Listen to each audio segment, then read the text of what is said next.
this is such a complex area in the sense that it touches so many different issues.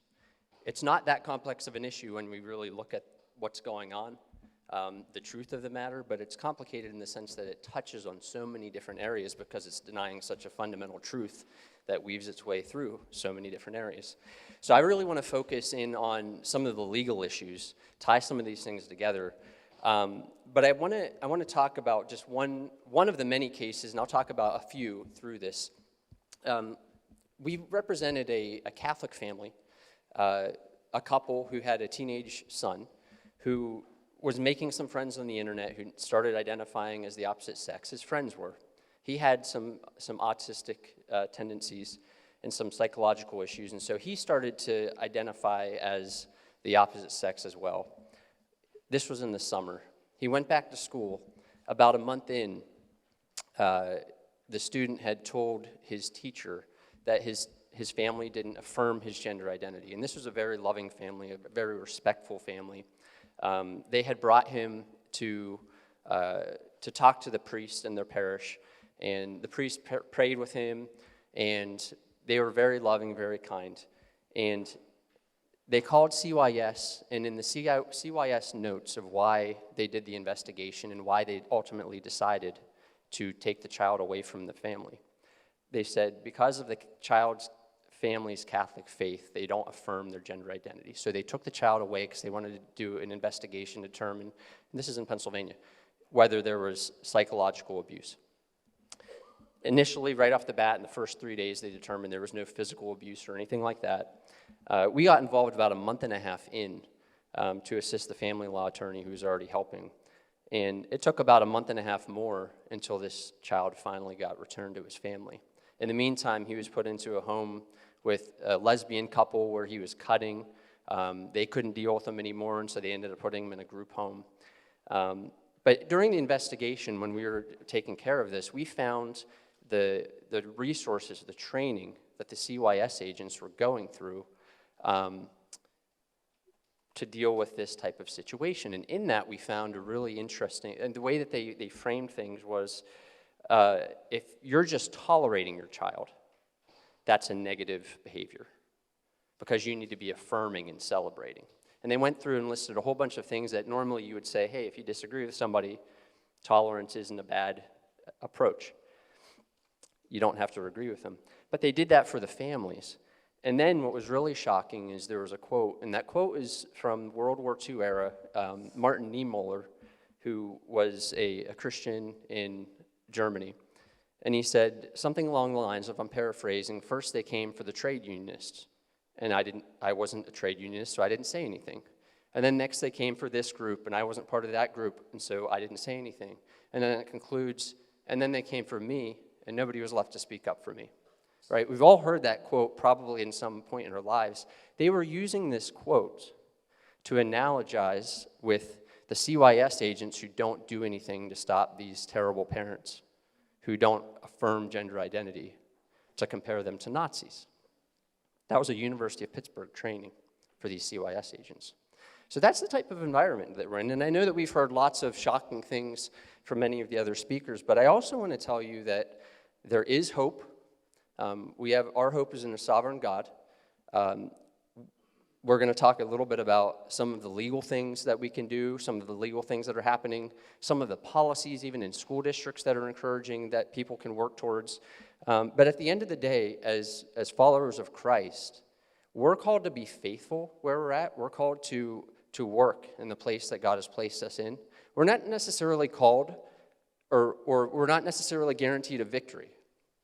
In any instance, there's lots of instances throughout history where Christians have worked and they've not seen the fruit of their labor, and then sometimes they do see the fruit of their labor. But regardless of what situation we find ourselves in, we're called to be faithful where we are, and we should take joy in that.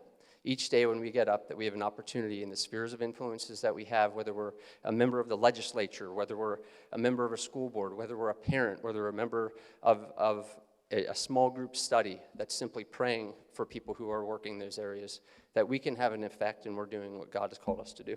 So we're gonna talk a little bit about things like counseling bans. We're going to talk a little bit about the privacy issue, a little bit about pronouns, curriculum, library books, the ideological coercion that's happening in schools. In Pennsylvania, we have a number of cities and townships who have passed counseling bans. And I'm not going to go too deep into that because I know other people have talked about what does it mean. The few things I want to point out is many people look at these counseling bans as a ban on some sort of unethical counseling, so harming somebody. A lot of times I hear people say, well, we really shouldn't like electrocute people into doing what we want. Like that's literally something that a lot of people sometimes believe what these counseling bans or these change therapy bans are doing.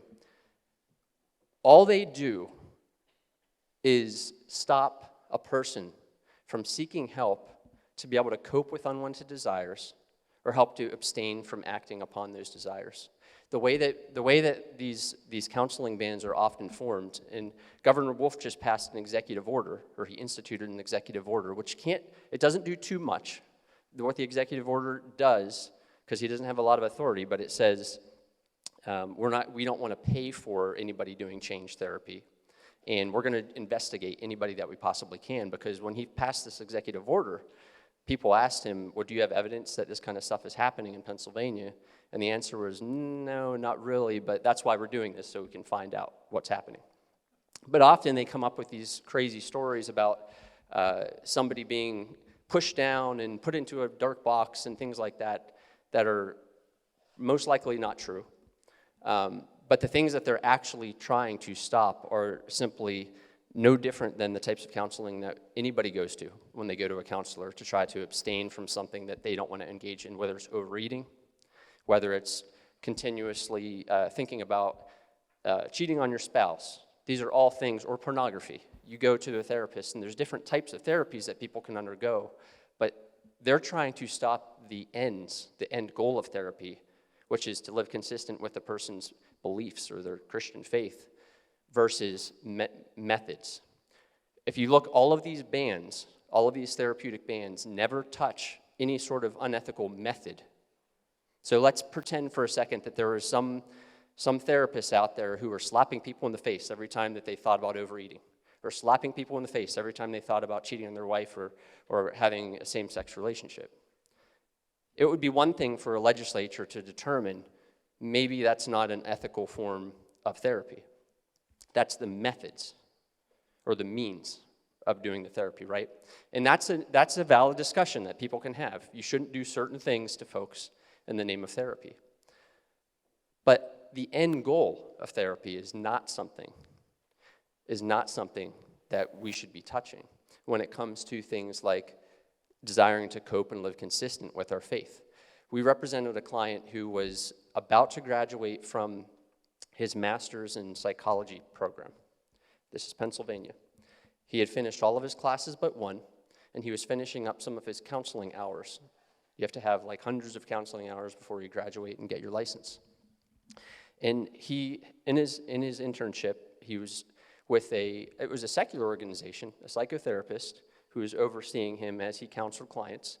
And there was a Christian man who came to him seeking help he wanted to abstain from using same-sex pornography. It was because of his Christian faith that he didn't want to continue to use this type of pornography. So he came to counseling for help. The psychotherapist who was overseeing him completely agreed. This guy wasn't a Christian. He wasn't Catholic. He didn't have any particular view of this, but he said that what he was doing was fine. But when the student talked about the types of this particular client in his internship class, the teacher told the dean, and the dean talked to the other deans and called the student in and said, you need to immediately stop doing any work with this guy. And you also are going to lose all of the counseling hours that you've done to date. And we're going to make you take another class to sort of retrain you onto what is ethical and what is not, because we think what you're doing is unethical because this man believes that sexual attraction to people of the same sex is immoral, and you're helping him in that belief, and that's wrong. So we went and defended him. We went to the school, and we talked to the deans, and we talked to the teacher, sitting in a conference room, and they say, and I asked them, what would be the difference if you had somebody who wasn't married and said, I'm having struggles with pornography in general? Would you tell them he couldn't do that? Well, no, that's different.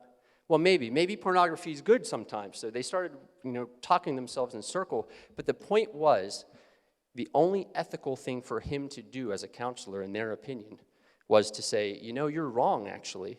This is something that can be helpful, and pornography can be a helpful outlet for your same-sex attraction, and to encourage him into that type of behavior and those type of relationships. That was their position. It's a false position. It's not a legal position. That's not the law. But that's the kind of pressure that students are under, and that's certainly the type of pressure that people out in the workforce are under as well. When Governor Wolf passed his executive order, he sent emails to, I think it's all licensed medical providers in the state, that essentially says, we are watching you. We're making sure that you guys aren't doing change therapy. We're not going to pay for it if it's state approved, and we're making sure that everybody knows that you have a reporting place to report if this type of stuff is happening. So we have a Supreme Court case from a few years back that in the dicta of the case, I won't get into what that means. It wasn't the primary reason for the case, but some of the justices who wrote said that can be a free speech violation. That's something that's going to come up later. So there's some good news on the horizon when it comes to the counseling bans. Dr. Sullins, Paul Sullins, is a Catholic University of America professor. He published in February of this year a study, which is a peer-reviewed study, which is important and it's helpful, that compared those who have gone through some sort of sexual orientation change efforts, is what they call it in the study, even though that's not really a good description of it, because sometimes it's not even trying to change anything. The Holy Spirit can change people, and they can be helped, but people who just need help abstaining from that behavior, or not acting on it, or not dwelling on it, or coping with it is important too. But he compared those who have gone through those efforts, even when it didn't help, it wasn't successful in the client's opinion, to those who didn't go through that training, who have same-sex attraction and live that lifestyle. And what he found was the findings did not only fail to find any harm to the group that went through the SOCI, which is sexual orientation change effort therapy, but also there was positive evidence in the absence of harm from that therapy with respect to suicide attempts. And the ones who went through the therapy actually had appeared to mitigate the harms of suicide. So the stuff that they're telling you, that people who go through this are harmed in some way, it's exactly the opposite. The evidence in this peer-reviewed study these were from people, I think it was from 2015 to 2018 or 19, shows that actually, even though their attraction didn't go down after going through the therapy, they were better off having gone through it. They had less suicide ideations for having gone through it. So in the past couple years, our state legislature has been hard at work on numerous areas in this, and I just wanted to point out two of them. In 2020, the State House Health Subcommittee did an inquiry into the gender experimentation upon children that's going on right now. And it was hard to even have that type of discussion, because many people on the other side of the aisle, when they knew that there were going to be people with another perspective there, they wanted to shut it down. Even though their people were going to be there too, they wanted to shut it down. And so kudos to having that continue, and the report just got published this year. Also this year, in 2022, we had hearings on girls' sports. And so medical providers came in to testify about the differences in the physiological advantages that men have over women. Girls who were impacted by having men competing against them in Pennsylvania came in and testified. And as a result of that hearing, our state House and Senate passed a girls' sports bill that protect girls. Governor Wolf vetoed that, but we'll talk a little bit about what school districts have done and can do in response to that.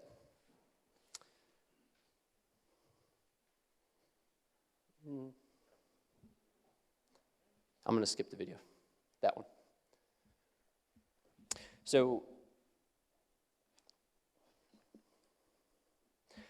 You guys have heard a lot about this today, about what's the difference between sex and gender identity. So we don't have to go much into there, but I do want to point out, when you talk to somebody about sex and gender identity, I think it's helpful to when people are describing, when you had that conversation about, why do you feel this way? We didn't go too far down the rabbit hole of why people feel this way, but I've never heard a discussion like that where it didn't consist of purely a list of stereotypes.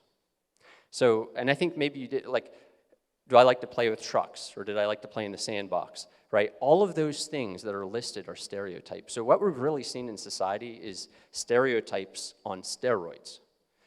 When I was younger, people used to say, hey, if you can't throw a football very well, you shouldn't say you throw a football like a girl, right? That's a negative stereotype about the sexes. But today we've almost said, if you can't throw a football, you're further down the gender, the female spectrum. That's the type of thinking that we have these days. One of the other things, I think, when we're talking about sex, you have people who will say, my sex is my gender identity. My sex is no different. That is my gender identity. So logically, for somebody to claim a gender identity, they're relying on biological sex to even make that claim. And so what do I mean by that? When I say I'm transgender, or I'm a trans man or trans woman, what am I saying? I'm saying that my sex, my gender, is different than my sex. So even in identifying gender ideology, even in identifying myself as transgender, I'm necessarily relying on scientific and God's truth that sex is real. It exists as an objective factor. They can't run away from it and say, no, my sex is my gender identity, because even for gender identity itself to make any sense, they're necessarily relying on fixed biological sex. The other thing I want you all to be aware of when you're having conversations about this is to avoid the euphemisms. The euphemisms are things like my birth sex or the sex assigned at birth. Try to avoid those. Try to take those out of your vocabulary because those are buying into a false premise right out of the gate. No sex is assigned to anybody at birth. Your sex predates your birth. We heard today about how your sex is determined much, much, much, much earlier, upon conception. It's kind of like saying that your blood type was assigned to you. Your blood type simply is. Your doctor determines what it is, but nobody assigns you a blood type. And in fact, if you tried to be trans blood type, when you got a blood transfusion, there would be trouble. The intersex issue is something that comes up a lot, and I think it usually happens when you're talking about, hey, there's only two sexes, and they'll say, hey, but what about intersex? That's something that I've seen a lot of people kind of get back on their heels like, gee, I guess I'm in a corner, I don't know what to say. So I want to talk about that just very briefly. I know I'm the lawyer and I'm talking about some medical stuff, but the condition of a disorder of sexual development, the disorder, DSD, sometimes they'll say difference in sexual development. These are situations not where you have somebody who's half male, half female. That doesn't exist. There's no half females, half males. There are males who are born with a disorder of sexual development, which means there's some physical defect that they have. Or there's a female who's born with a disorder of sexual development. And doctors can determine which that is. There's various forms of disorders of sexual development, but there are no disorders of sexual development that consist of a half and half person. You're talking about a person who's like 98% male, and they have some 2% anomaly, whether it's physical or chromosomal. My youngest, has Down syndrome, so she has a third copy of the 21st chromosome. She's not some new species of human being because her chromosomes have a birth defect, right? And the same thing is true with people who have a disorder of sexual development. They're not a male, they're not a female anymore. In those physical differences, whether it's because of, let's say you have a mastectomy because of cancer, you're not less of a woman because of that mastectomy. And you're not less of a woman because you're born with a disorder of sexual development either. You can talk with lots of people in that community. Even the association itself very clearly would say, no, there is no third sex.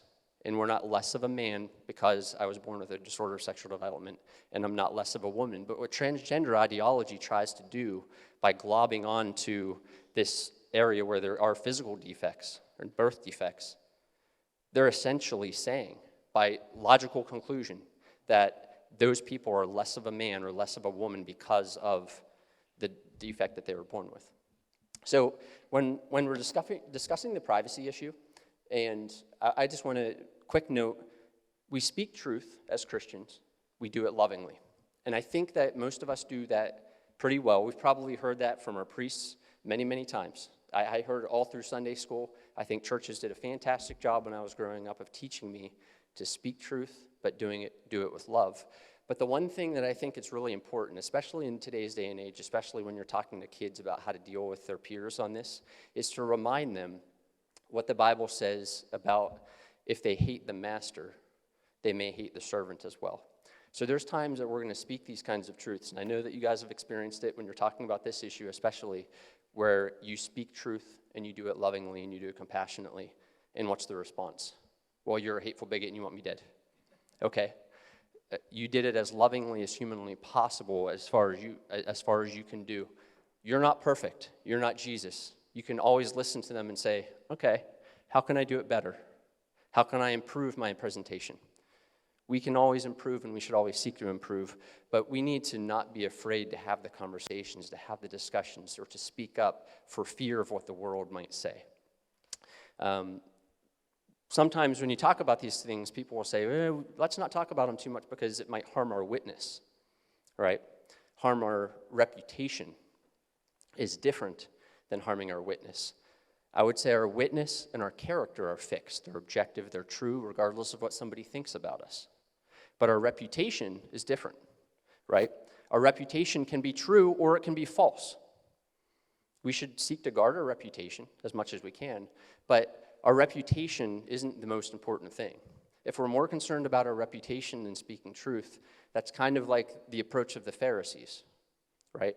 Who are more concerned with their reputation than talking with sinners and helping them. The person who walked by, the person who was beat up in the gutter, right? The priest walked by, the Levite walked by, and then the Good Samaritan stopped and helped. They were concerned about what people would think if they got involved. And so in this environment, I think that's a helpful reminder. When we talk about these issues, it's tough, but we need to do it with truth. We need to do it with love, and we can do it, and you will be accused of being hateful, but do it anyways and seek to improve. So what are some of the common objections in the privacy arena? The first thing I would say is, you hear this, right? They point the finger at you, boom, you're a discriminator. Immediately, that's a bad thing to be called. We don't like that. It's not comfortable to be called a racist or like a racist, a discriminator. That's a very uncomfortable thing. But in this privacy context, in the sports context, own it, okay? Because guess what? You are discriminating. But you're discriminating not on gender identity. You're discriminating on sex, right? So they're charging you of discrimination based on gender identity, but you're not. In fact, our position is, look, it doesn't matter what your gender identity is. You're welcome in the bathroom. And if somebody's mistreating you in here, I'm going to defend you. If somebody's mistreating you because of the sound of your voice or the length of your hair or you put makeup on, I'm going to defend you. If you're a male in the locker room, even if you're wearing a skirt, I'm going to make sure nobody's picking on you because you have a right to be here because you're a male. But I am saying that we should have separate bathrooms based on sex. Why do we do that? Separate bathrooms exist because what do we do there?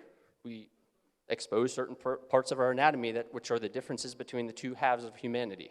That's why we don't do it in public, right? That's why we go there, because those are places where we disrobe or do things outside of the presence of members of the opposite sex. So there's a question, should we ever segregate people at all? There's not good reasons to do it all the time. Very few reasons, in fact. But even race, there's times that we discriminate, right? If you were having a movie that was based on Martin Luther King Jr.'s life, would you hire me to play Martin Luther King Jr.? No, right? So racial discrimination is evil. However, there's a difference between invidious discrimination and discrimination that's common sense, right? We understand it in the movie context. So our allegation is, in the bathroom locker room context, yes, we're discriminating, but we're doing it with a good reason. Now, go back to the finger pointing. When they're finger pointing, I always teach my kids, don't point fingers. Why? Because there's 3 fingers pointing back at you, right? So the person who's accusing you of discrimination, there's 3 fingers pointing back at them. They're not saying, let's eliminate separate bathrooms and locker rooms. What they're saying is, I want to discriminate on a new basis. I want to segregate people based on what they believe inside their heads about the nature of gender. Is that a good reason to segregate people? No. It has no tie at all to why we use these places in the first place. Because if you're wearing a skirt and you're a male, you're wearing the skirt outside the bathroom too. It doesn't matter, right? There's no reason to segregate people for that reason.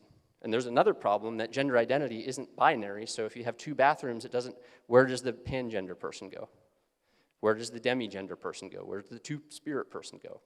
So their argument is arguing for segregating people, and there's no good reason to do it. On our side, there's a good reason to do it.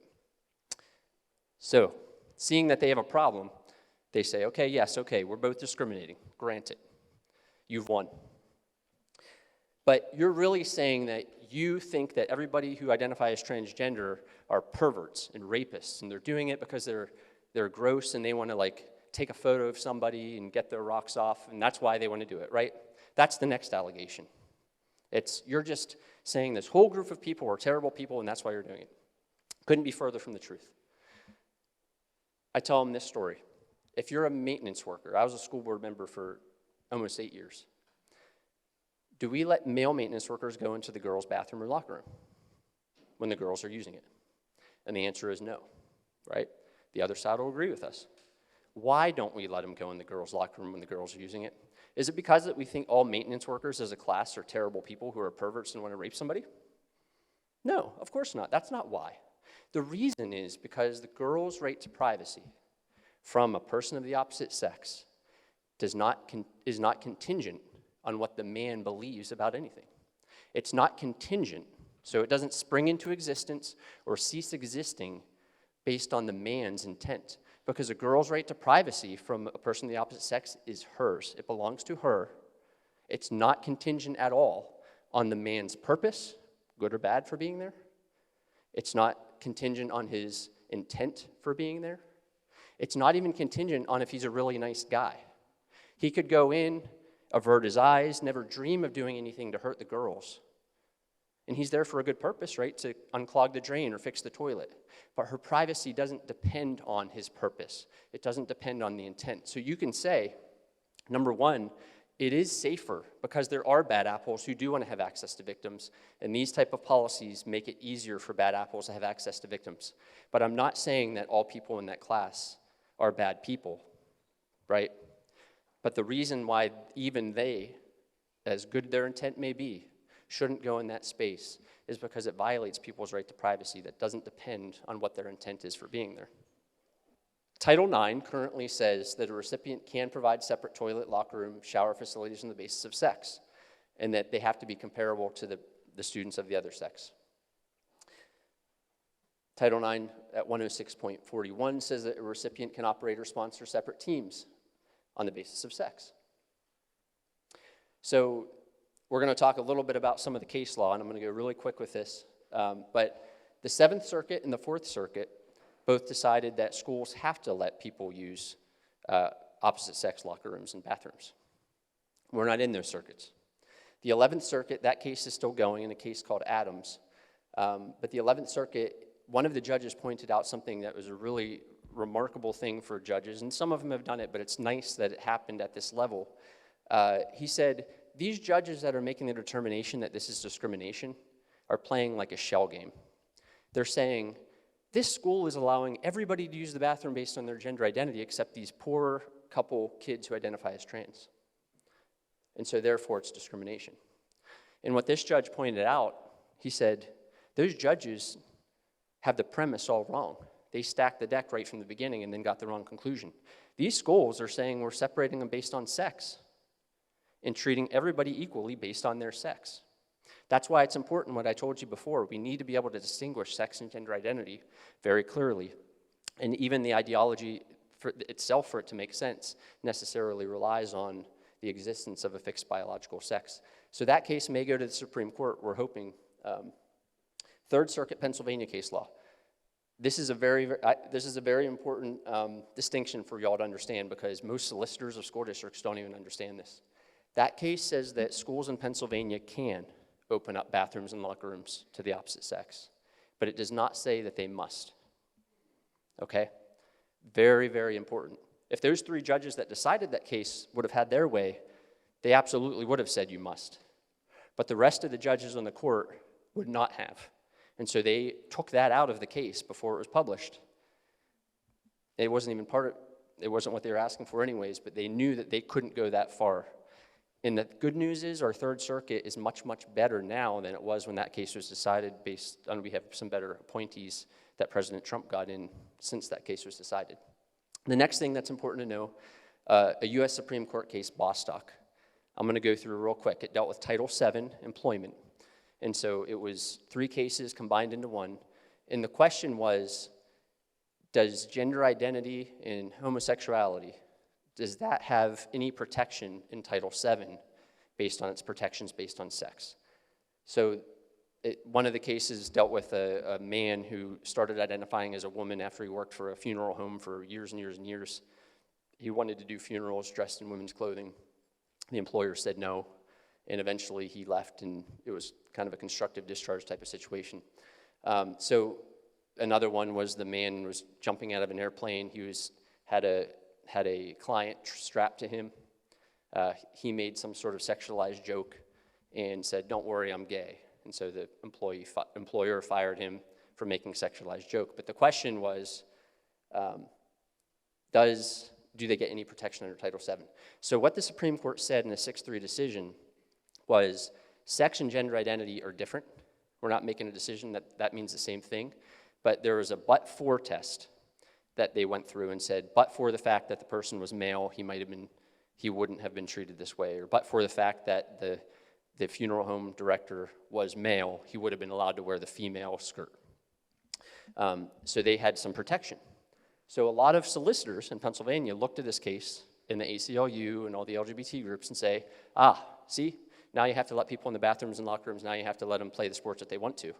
In that case itself, it specifically says this does not apply to bathrooms and locker rooms and other similar cases. That's very, very important to know whenever they say, hey, the Supreme Court has spoken, this is a done deal. It absolutely has not said that. It said the exact opposite, that we're not extending this to there. Why? Here's the reason.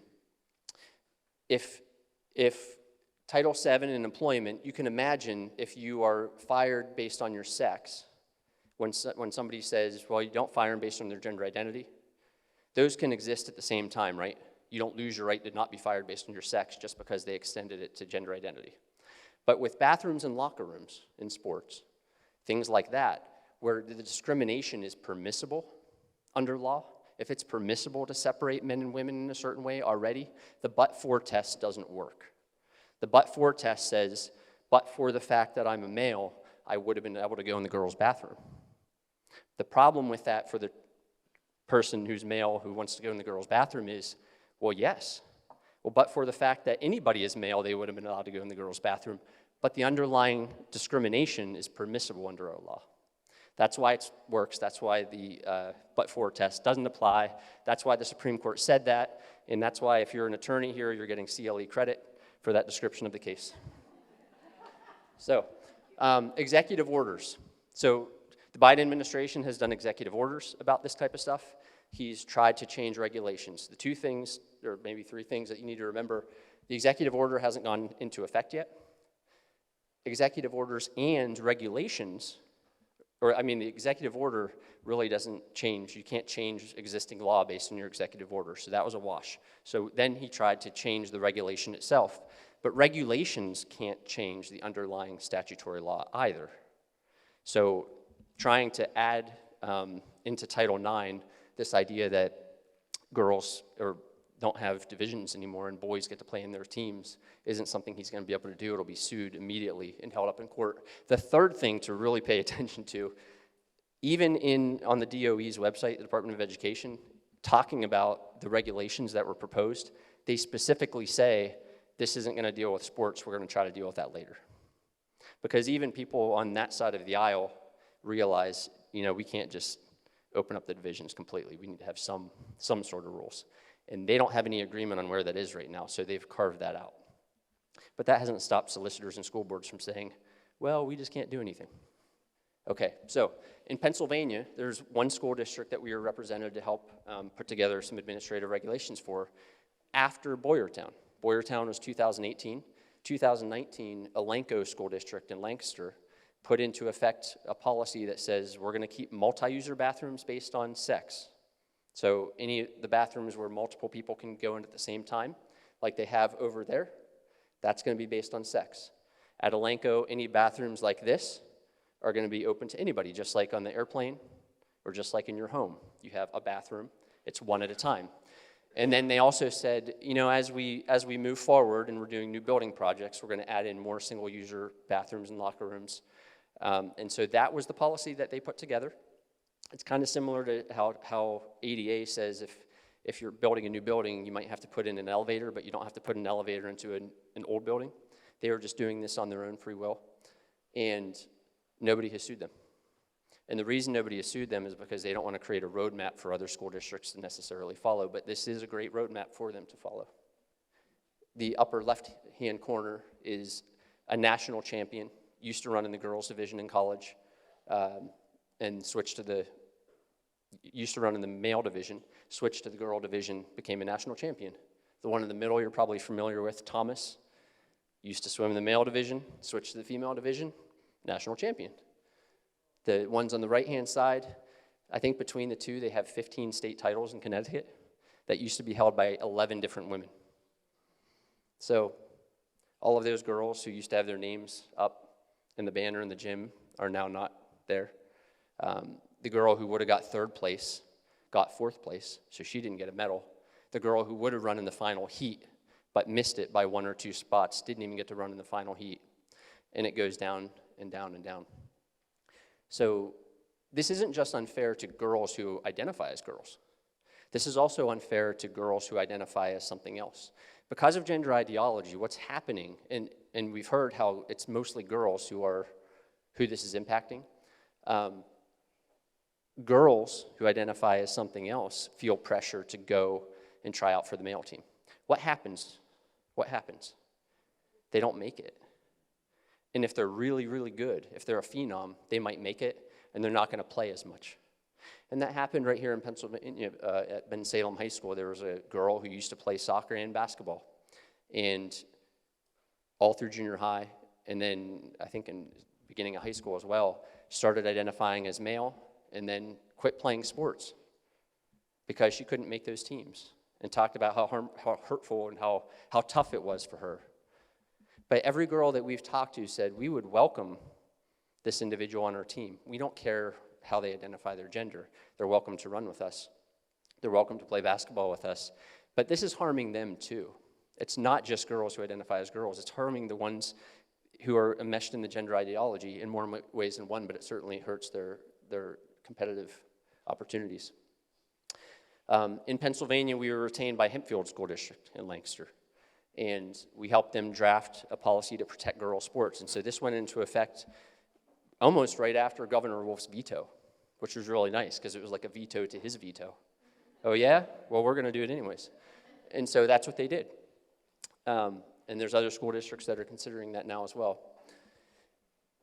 Okay, so we're going to go through a couple other things real quick. When you're dealing with this phenomenon of schools hiding information from parents, lying to them about the gender experimentation and transitioning that's happening at schools, and not telling the parents that it's happening, and telling teachers that they're not allowed to tell the parents that it's happening. They often cite FERPA, which is the Educational Privacy Act for student records, which makes no sense because FERPA specifically says that parents are entitled to that information. Parents are entitled to the information that are under the rubric of the FERPA materials, unless it's specifically revoked by a court. So as a last resort, it also permits the release of student info to protect the health and safety of the student. So even if FERPA didn't allow parents to have that, if you have a student who's going through a medical process, which is precisely what social transitioning is, it's an experiment, really. But if you have them going through that, both sides of this issue will recognize and agree that this is a serious, big deal. They say it's a really big deal because it's really going to help the kid. We say it's really going to be harmful to the kid, but it's a big deal. So even under FERPA, if it didn't, the parent protections didn't exist, they would still have access to it because it protects the safety of the student. And there's numerous cases across the country right now where one of them was a university case dealing, Kansas, where a teacher was just awarded $100,000 in attorney's fees because the school was trying to force them to do this against their will. We've defended many teachers in Pennsylvania and got them accommodations so that they wouldn't have to lie to parents about this transitioning happening in schools. And I'm helping schools pass policies like that as well. Pronouns, we've filed an amicus brief for a university professor in Kentucky who didn't want to use the opposite sex pronouns, and he ended up getting $400,000 from the university and his job reinstated. And so there's some good things happening in this area because schools can't force teachers to speak against their conscience. And so the way that we really frame it with schools is, look, you may be able to tell a teacher not to use the pronoun the kid doesn't want to be called, but you can't force the teacher to use the other pronoun either. So it's a dual accommodation where both sides are getting a little bit about what they want, but the teacher's right to conscience and not to be forced to speak falsehoods is still protected. It would be nice for it to go further, but when you have an employer, they do have the ability to make some rules, and so that's kind of a balance that's been struck, and legally it's a good defensible balance for the time being. And if any of you have read Rod Dreher's book, Live Not by Lies, based on Alexander Solzhenitsyn's book, I think there's a lot of good stories about people in communist Russia, in the Soviet Union, who just the not saying the lie was a huge deal, and it made a big impact. And it does make a big impact for these kids when they know that there's some teachers who are saying, we're not going to go along with this. And so shout out to those teachers who are, if you have any of them, if you know any teachers who are dealing with this in their own school, have them contacting us. We'd be glad to talk with them. Curriculum, we need more transparency. The law provides for transparency for parents, but a lot of school districts have policies that unnecessarily restrict it, saying things like you only get one request per 9 week or per semester, which is not legal. They can't make those kind of draconian limits, and so we've been helping schools relax those inappropriate rules so that people can have more access to information, putting their curriculum online, making sure that when teachers show stuff to kids that aren't in the curriculum, that they have to put it into a folder that parents and administrators have access to so that they can check and see what their students are being exposed to. Library books, I'm sure you've seen a couple school districts out in eastern Pennsylvania have been passing policies to define what is appropriate based on age groups. You guys have probably seen lots of the sexually explicit material out there. It's unbelievable the things that are out there. And sometimes schools and parents get caught up in the debate whether it's obscenity or pornography. Therefore, it should be taken out of the schools. But the standard for what's appropriate for schools is not what is legally permissible to give the children. Another way of saying that is, it's not the standard that as long as it doesn't land me in jail for giving this to a student, therefore as a school I have to put it in the library. Does that make sense? But that's precisely what school boards are being told, not in that way, but they're being told that unless you just allow everything in, unless it would land you in jail, then you're a book banner. That's not true. Court precedent, and even one as recent as August in a federal court in Missouri, have held that schools absolutely can set age-appropriate standards. And so we've seen schools in Pennsylvania be passed specific things that set standards for age appropriateness when it comes to sexually explicit material that protects them and protects their teachers from viewpoint discrimination claims that are made up by the ACLU, and we're seeing great successes in those areas as well. So the last thing I want to leave you with, and then we're going to go to questions, and this is another sort of meta discussion. When we're talking about these sort of things, people in the ministry, pastors, priests, when we're talking about these issues, sometimes we feel like a lightning rod, and nobody wants to be a lightning rod, right? But I want to remind you, what is a lightning rod for? What's the purpose of a lightning rod? To protect the building, protect the people in the building. So what we shouldn't do is we shouldn't be the foolish man on a golf course sticking his golf club in the air in a thunderstorm. That's foolish. That's not using wisdom. That's not using discernment. But when we're acting like a lightning rod, especially you leaders out there, what we're doing is we're taking this negative, disastrous energy and we're channeling it and we're turning it for good. We're protecting the people in the building. And that's what we need to do as we talk about these issues. Do it in love, do it with truth, have thick skin, know that they hated the master, they may hate us too, but we got to do it anyways.